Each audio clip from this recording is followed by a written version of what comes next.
We've been a leader in banking for more than 100 years.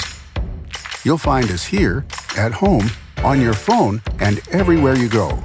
Renaissance Bank. Understanding you. Member FDIC. Equal housing lender.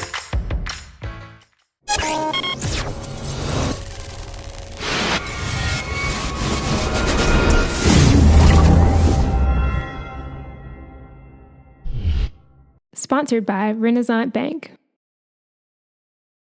Good morning, Northeast Mississippi. This is Newsbreak for Tuesday, September 26th. I'm Brad Locke. Thanks for joining us. Just a reminder that Newsbreak comes to you each weekday at 7 a.m. You can watch it on djournal.com, Facebook, YouTube, or the Daily Journal's mobile apps for Apple and Android devices. We're going to spend the next few minutes looking at news, sports, and weather for Northeast Mississippi. Let's start with the weather forecast for today. Going to have partly cloudy skies with a high of 91 degrees, low around 67, just a 10% chance of rain. 3-day outlook Wednesday, mostly sunny, high of 92, low of 68, 10% chance of rain. Thursday sunny with a high of 88, low of 62, 10% chance of rain. And Friday sunny, and the cooling trend continues with a high of just 83, low of 59, 0% chance of rain. Let's take a look now at some of the top stories from the Daily Journal and djournal.com on this Tuesday. The Mississippi State Department of Health announced Monday that it has completed an intensive national public health accreditation process. Mississippi is one of only 28 state departments of health that have earned accreditation from the Public Health Accreditation Board. Accreditation involves an intensive process of gathering and analyzing data and developing strategic plans with stakeholders outside the Department of Health. The health department had to show it had the capacity to provide a broad range of public health services. It took the state health department 3 years to complete the process.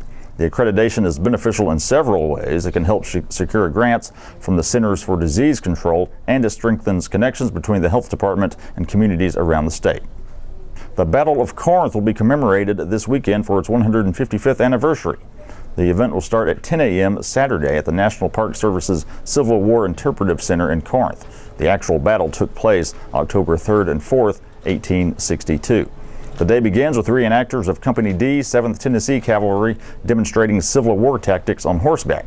That will be followed at 11 a.m. by several artillery units that will demonstrate the loading, aiming, and firing of big guns. During the noon hour, infantry reenactors will provide insights into the lives of foot soldiers during the Civil War. And there's plenty more on tap, and the event is free and open to the public. Visitors are encouraged to bring water and bug spray. No concessions will be sold, but restaurants will be open in Corinth. And in sports, Ole Miss and Mississippi State are both prepping for road trips this weekend. The Rebels visit number 1 Alabama, while the Bulldogs meet number 13 Auburn. Ole Miss is coming off a bye week, and Coach Matt Luke has been using the extra time to work on some areas of concern. One of the issues that arose last time out was penalties. Ole Miss was flagged 16 times for 113 yards and a loss to Cal. Another potential issue this week is at center, where injured starter Sean Rawlings will be a game-time decision. As for MSU, it will try to bounce back from last week's 31-3 loss to Georgia. The Bulldogs, ranked 24th in the nation, are facing a top 15 team for the third consecutive week. They beat then number 12 LSU before losing to Georgia.